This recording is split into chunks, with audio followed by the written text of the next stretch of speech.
EU leaders have greeted Theresa May with hugs, kisses and a show of sympathy at their first Brussels summit since the European elections. They also had a tough message for her successor, insisting that there was no chance of renegotiating the withdrawal agreement. On her way into the meeting, the Prime Minister said whoever followed her into number 10 would have to find a way of achieving consensus.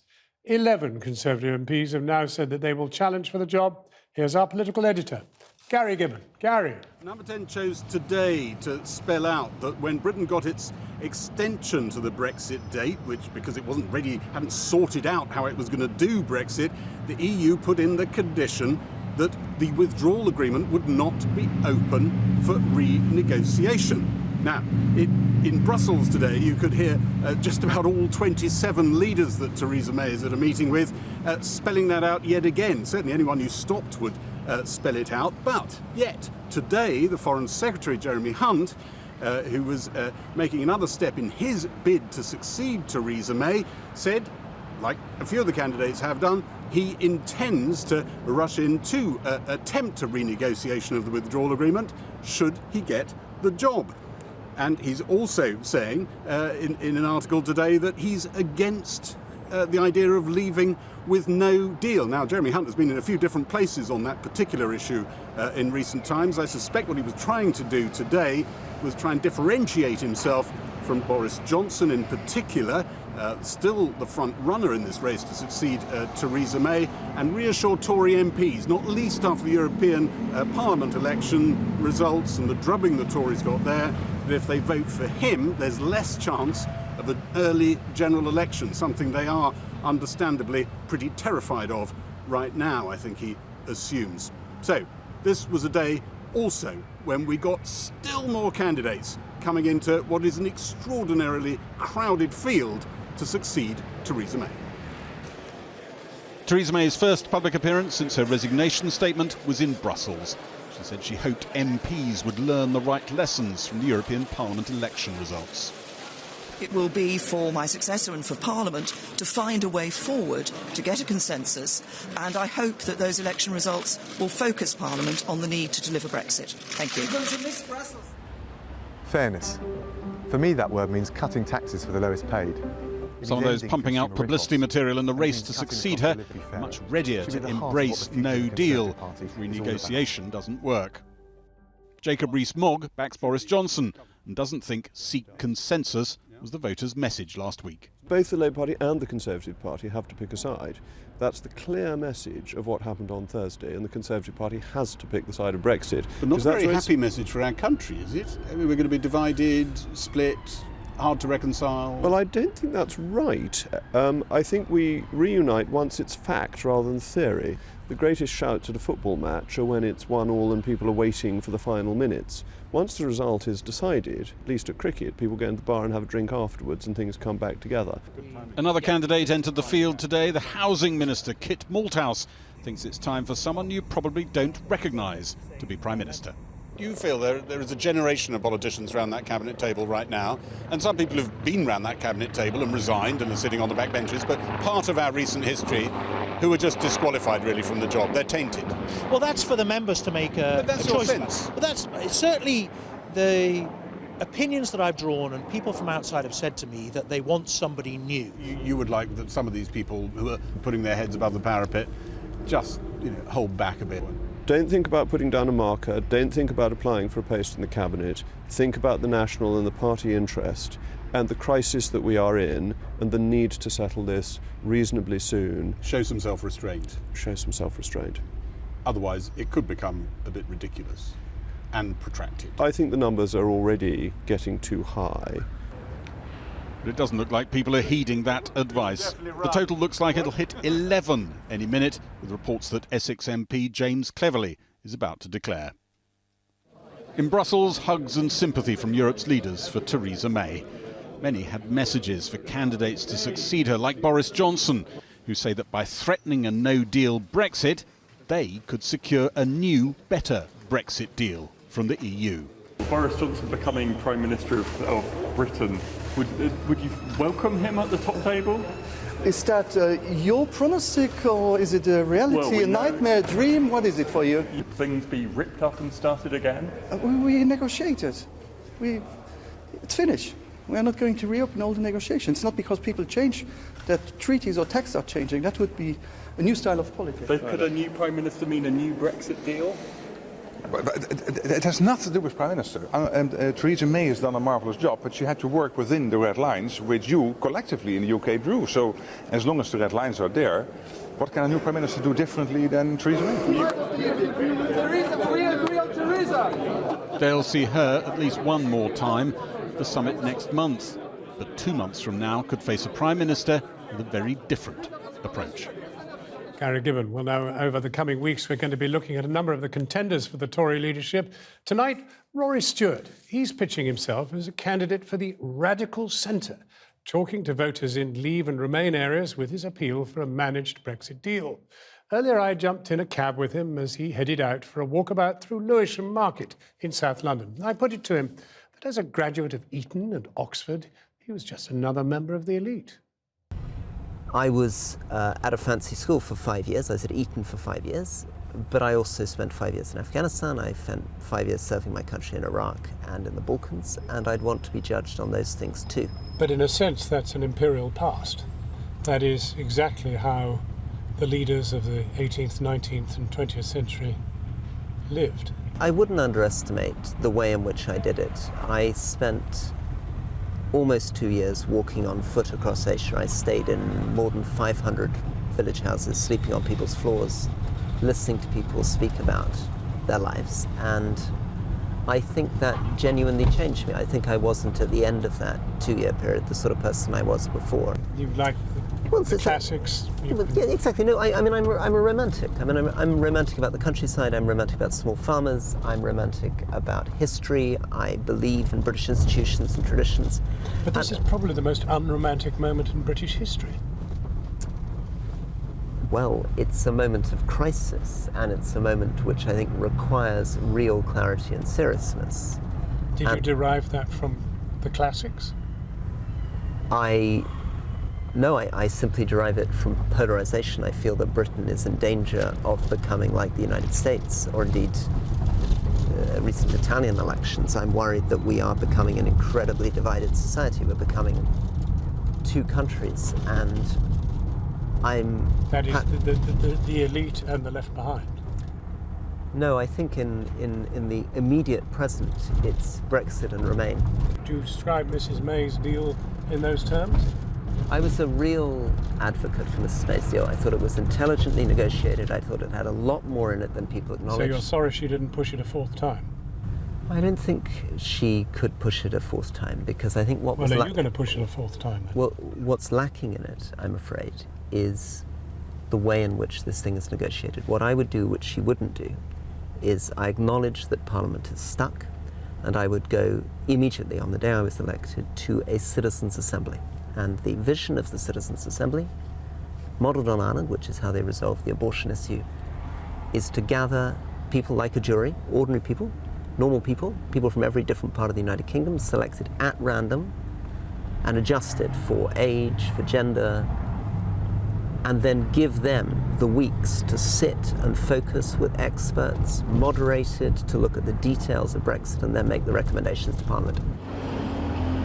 So to the real people. What about your policy on Brexit? What do so you I think we should get it done, I'm afraid. So you want out voted at any... No, not out at any cost. I believe in a Brexit deal, but we must get it done quickly. I think a no deal would be damaging, but I'm against the second referendum because I think that's just a way of remaining. We need to get Brexit done, and we need to get it done in a way that works for our economy.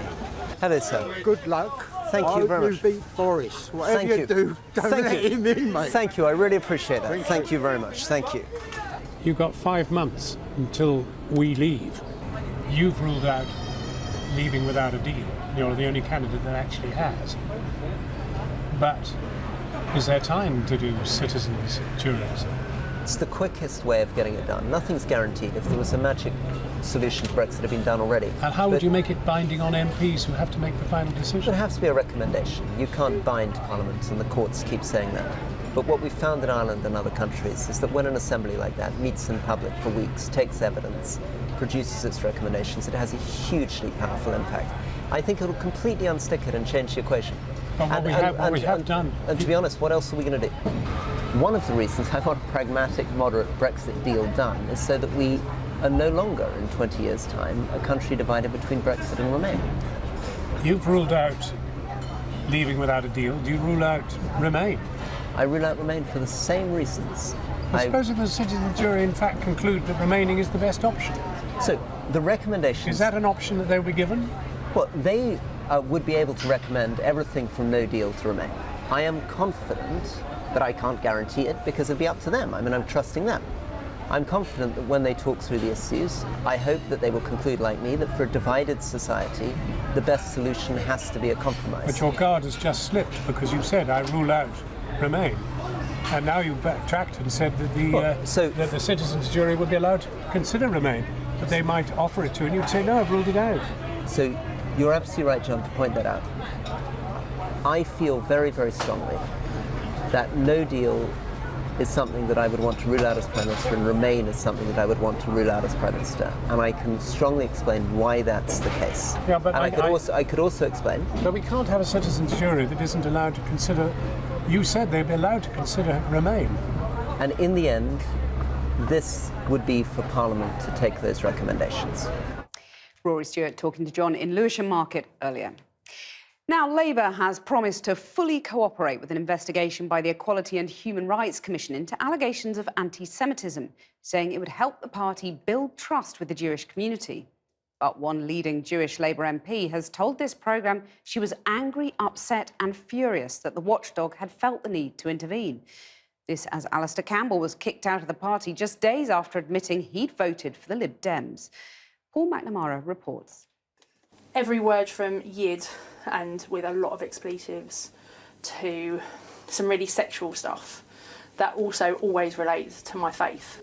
The anti-Semitic abuse this Labour MP receives is so severe and so frequent, she hasn't been on social media for months. But the bit that I find really hurtful, the bit that genuinely cuts me, is when it comes from inside the Labour Party, and the overwhelming majority of what I receive now is from either Labour Party members or people who are public supporters of Jeremy. Abuse from within the party, and abuse which has been reported to the party. And yet, Ruth Smith says, the party has done hardly anything to tackle it. And now, after 3 years of claims that the party under Jeremy Corbyn is institutionally anti-Semitic, it has now been investigated by the Equality and Human Rights Commission. I'm so angry. I'm so upset. Genuinely upset, but I'm furious that in 4 years we've gone from Ed Miliband to being investigated by the EHRC for being institutionally anti-Jewish. Those are words I can't believe I'm saying out loud. The Equalities Watchdog announced today they'll be investigating not just whether unlawful acts have been committed by the party or its employers or agents, but also how seriously they've handled complaints and whether the party has responded to complaints of unlawful acts in a lawful, efficient and effective manner. Jeremy Corbyn didn't want to talk about it this afternoon. How do you feel about the EHRC investigation? Labour critics claim Jeremy Corbyn and his senior team have not been hard enough or fast enough at tackling anti-Semitism within the party. But the EHRC is an independent body with the power to compel Labour to hand over documents and force action. The only party to be investigated before, the BNP. Can you take that camera away, please? I don't think you can compare the two in terms of the Labour Party and the BNP. The BNP had a specific rule that disallowed any non-white people from joining. The Labour Party is nothing like that at all. The Labour Party at its heart and its core is an anti-racist party. We fight racism. Do you feel it's nothing like that? I think this is worse. Worse? Yeah. Why? This is a party that hopes to be the next party of government. This is Her Majesty's official opposition. And a group in society is being ostracised and made to feel unwelcome. Soon after this investigation was announced, it emerged that former Labour spin doctor Alistair Campbell had been expelled from the party for admitting he voted for the Liberal Democrats in the European elections. I think it's a strange thing to do, and I think people will inevitably draw the contrast with the lack of rapidity in dealing with cases involving anti-Semitism. Very quickly after this was announced, Alistair Campbell was thrown out of the party. What do you make of the timing? I think they might have learnt something from Alistair Campbell. And that might have been? Well, it's incredible media management to go from one story to another story so quickly, one that couldn't be more damaging for the Labour Party because it goes down to our soul, it's about our value system. And then, please don't look at that, please don't look at that, look over here. There's something shiny over here, look at over here. And they've put Alistair Campbell as their alternative media source. The Labour Party say the rules are very clear in that publicly declaring for another party is against the rules and incompatible with party membership. And they say they will be cooperating fully on the investigation into anti-Semitism. And the Muslim Council of Britain has urged the Equality and Human Rights Commission to investigate the Conservative Party too over allegations of Islamophobia. The watchdog said it had written to the party asking for information to help it assess the complaints. Well, joining us now is Mike Katz, chair of the Jewish Labour Movement, who referred the Labour Party to the Equality and Human Rights Commission, and Carl Saber, who is the author of The Anti-Semitism Wars. So why did you feel you had to take this step? Well, because we had warned the party that there were serious problems, there was a crisis of anti-Semitism within the party for over a number of years, and every time we asked for real concrete action to be taken, every time the Jewish community asked for concrete action to be taken, all we got was warm words, but no action. And so ultimately, we tried to be an honest broker in this process, John, but we found we had nowhere else to go but to refer the party, a party founded on the traditions of fighting fascism and inequalities, to the watchdog that it set up for equalities. Carl Saber, presumably you'd accept that it would be good to have clarification on this, and it may well be that the Equalities Commission will determine that there has not been anti-Semitism. Exactly. I welcome this investigation, although it's interesting that Mr. Katz uses the word crisis, because it's one that, of course, has been created by his organisation and a number of other self-appointed organisations which have found or manufactured complaints. Well, what about the Labour MPs themselves who suffered it? You mean the individuals? Yes. Yeah. Oh, yes. There are. I mean, they are people who have actually informed the party of what's going on. Yes. I'm not saying there is no anti-Semitism. In a party of 600,000 members, you're going to find anti-Semites, just as you probably will in 600,000. So what's wrong with investigating how? I haven't said there's anything wrong with the Commission investigating. The Commission knows about evidence, it has lawyers, it has no agenda, it has no axe to grind in the way that organisations... But you've been talking about fabrication. My axe is purely to fight racism, and my axe is purely to stand up for Jewish members.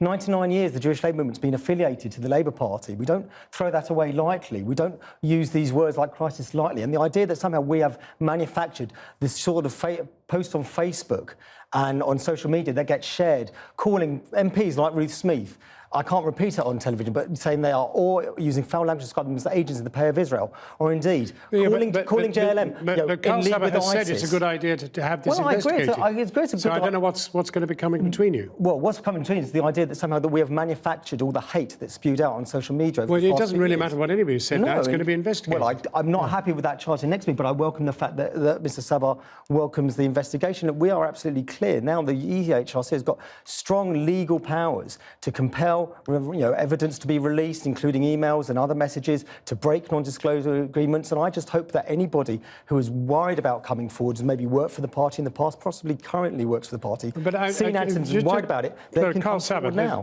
I predict on this programme that this commission will find there has been no wrongdoing by the Labour Party, that what there has been is a series, a magnified climate of complaint. And if you look at the people who've gone before the compliance unit, the things they've been accused of saying, well, there's a Labour MP who says that anybody who is anti-capitalist is anti-Semitic. You have all these things. So you're saying that all these Jewish MPs who have spoken about this are lying? Well, there are two separate things. I think the Jewish MPs who say they have received abuse. I think if they then go on and say there's a huge climate of abuse, that there's a problem that needs being dealt with, I think they're just doing it as part of a movement to prevent criticism of Israel and support of the Palestinians. John, let's be absolutely clear about this, very clear about this. The HRC is a public-funded body, it's a public watchdog. It doesn't investigate claims that it thinks is vexatious or just time-wasting. It knows from our referral, our 1,000-page referral, the referral that other organisations have made, that there is clearly a problem that needs dealing with. We say it's an institutional problem. It's a problem of culture and leadership as well as policy and process. So you would feel rather sympathetic to the Muslim community who are calling for an investigation of the Conservative Party over Islamophobia? Absolutely. There can't be room for racism in any part of society, in any political party. And absolutely the Conservative Party needs to make sure it does something on, tackles its problems on Islamophobia completely. But saying that the Tories are Islamophobic doesn't make, lessen the fact that the Labour Party, of all parties, a party that's grown up with the Jewish community in this country, is anti-Semitic. But if Mr. Katz is against racism, I wonder why his movement is affiliated with the Israeli Labour Party, which is one of the most racist parties around. It happens to be racist against Arabs and Palestinians, but maybe that's we're affiliated to the party that's part of the Socialist International, so we're not going to get into the semantics of this. And this is the Socialist International should have dealt with it? Well, no, well, whatever the Socialist International does, we're affiliated to the same party the Labour Party is affiliated. So let's be absolutely clear about this. This kind of whataboutery, this distraction technique, as Ruth mentioned about the news around Alistair Campbell.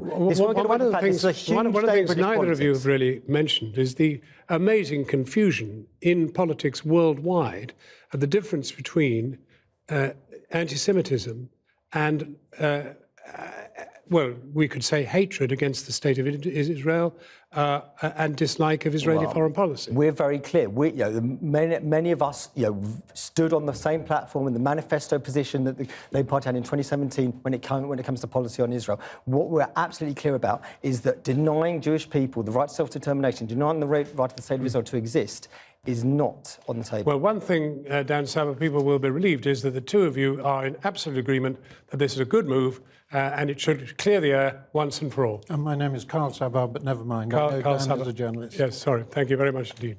Thank you. Thanks, John. Now, thousands of EU citizens who live here in the UK say they were unable to vote in last week's European elections, claiming when they arrived at polling stations, they found their names had been crossed off the ballot. Some Britons living overseas have also complained that their ballot papers arrived too late or went astray in the post.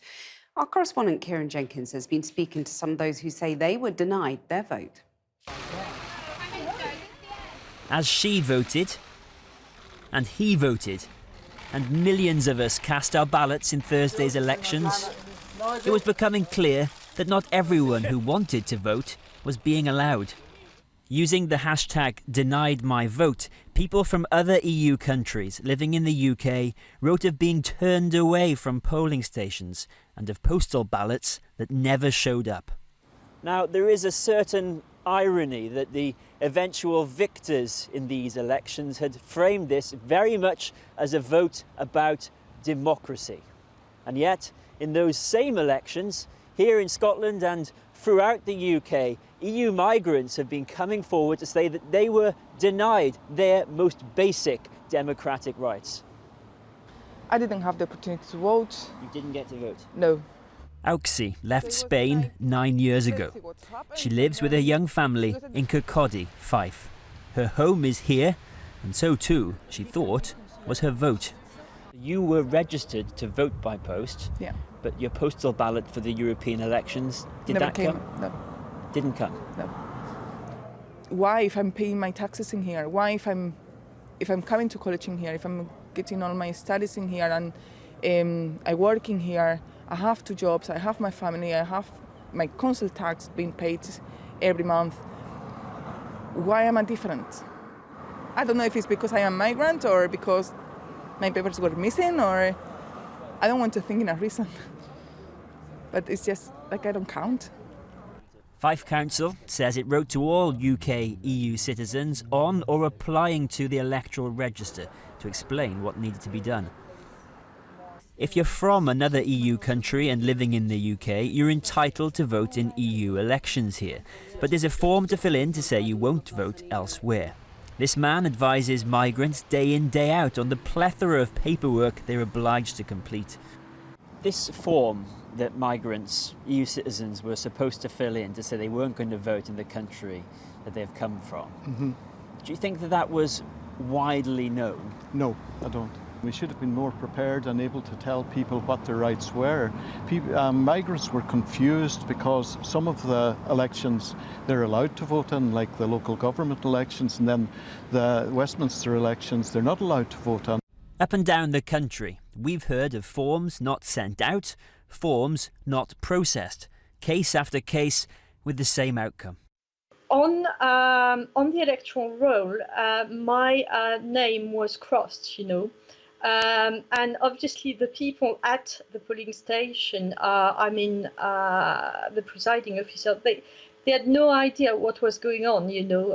It was quite clear that they just didn't know what to do. I was told that I'm not registered and that I can't vote.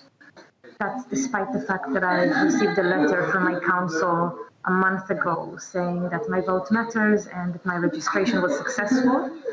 I've argued a bit with the officers at the polling station, but they've insisted that I'm not registered, so I left the polling station feeling a bit silly, and I assumed that I messed something up. And I feel a bit frustrated and angry because I had to give up voting in my own country of origin to be able to vote in the UK, and I was denied my vote. It's a mixture of, as I said, humiliation, anger, a feeling of injustice, sadness, and yeah, just a feeling, how can it be that a country like the UK, which is supposed to be a democracy, can act like that, you know?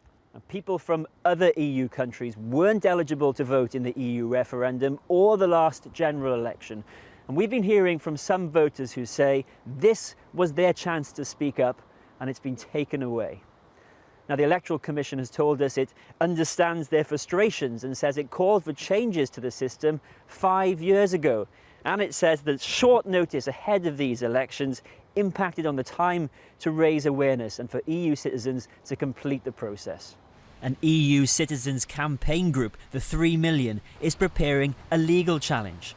5 days after polling, no public authority has been able to calculate just how many people's votes were denied.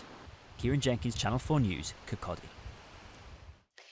Well, earlier I spoke to Baroness Arminka Helic, who arrived in the UK as a refugee from the Bosnian War more than a quarter of a century ago. She served in the coalition government as special advisor to the then Foreign Secretary William Hague and is now a Conservative peer. I asked if she understood why those unable to vote might feel they're victims of a more hostile approach to foreigners who have made their home here. First, I would like to say I don't believe that this has been a deliberate attempt to exclude EU citizens from voting in the European elections, but I can understand how they may feel if you go out to the voting place and you can't find your name or your name has been crossed out. It is deeply hurting because you feel that you maybe are not treated as an equal citizen. Exactly 4 years ago today, you gave your maiden speech in the House of Lords, where you described yourself as a Bosnian refugee from a town so small that you can hardly find it on a map. Do you think that had you arrived today, in today's Britain, you would have been made to feel less welcome? Do you fear that might be the case for people in future? I fear that country has been put under enormous pressure, and as a result, you know, I don't know if today I would have had the same welcome that I did in 1992. But we do have to also understand that Britain that I came into in 1992 is a Britain that is different from the one today, because prior to that, they weren't refugees coming from anywhere in the world, or if they were in a controlled numbers. And at the moment, following the situation in North Africa and in the Middle East, etc., there are much more refugees on the move. There are much more migrants on the move, and I think it's in a way it's a legitimate issue that we need to address. And I often think about people who raise this issue. We ought to treat them not as ogres. They have legitimate concerns, which we in an open democratic society ought to be able to openly discuss and address. So do you have some sympathy with people who voted for Brexit because they feared that immigration had got out of control, and for those very same people who voted for the Brexit Party in the European elections? I have understanding as to why they voted the way they voted, and I feel that they were probably not properly informed because there were some ideas put forward that probably wouldn't stand scrutiny and that aren't proven to have been true through over the last 3 years. So Nigel Farage won the European elections. How concerned should the Conservatives be about his incredible rise from, you know, a party that wasn't even formed a few weeks ago? I think you should always be on the look for anything that is going to in any way change the political atmosphere, but Conservative Party is one of the oldest political parties in the world. It has gone through different challenges over the decades and over the centuries, and I think that we have to be focused, not talk ourselves down into state of gloom and disaster. This has been an interesting development, but I wouldn't label it myself a tsunami or an earthquake. If the polls are to be believed, the government, this country, is about to be led by a man whose diplomatic gaffes as Foreign Secretary could have meant that the British Iranian woman Nazanin Zaghari-Ratcliffe is in jail now when she might be free. He's insulted Muslim women who wear the burqa. How do you view Prime Minister Boris Johnson as a prospect? Well, I think he has a chance to put some wrongs right. And if he has all the qualities that we need at this time to become a Prime Minister, I wish him good luck. Does he get your vote? I would potentially be looking elsewhere when it comes down Diplomatically to those. put. Well, I would be looking there. You know, we have 10 candidates. There are a few candidates that I have a lot of faith in. Matt Hancock, the Health Secretary, Rory Stewart. Hancock, Rory Stewart, they are the future of the Conservative Party. They're your dream too at the end. It would be good to have one of them. Why do you think there are so many candidates for the leadership and so few of them women?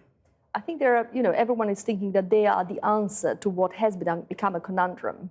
And when it comes to women, why so few women? Because women often undersell themselves and men do know how to oversell themselves. And there's a lot of people on that list who are overselling themselves. Well, the time will tell. Have you heard of all of them on the list? Some I had to Google. Go on, which ones? No, well. So, some MPs have been heard to say that, you know, it can't be a woman because Theresa May, second female Prime Minister, she's blown it. Is that going to be Prime her Minister legacy? Theresa May didn't blow it because she is a woman. It is because she didn't have a necessary support that would have brought her to the end with a winning ticket. You think she was hung out to dry by some of her colleagues? I wouldn't say that. I'm not, you know, I wasn't privy to any of the meetings, but anyone who thinks that a woman cannot be a prime minister lives in a very, very far away country in a very, very back century.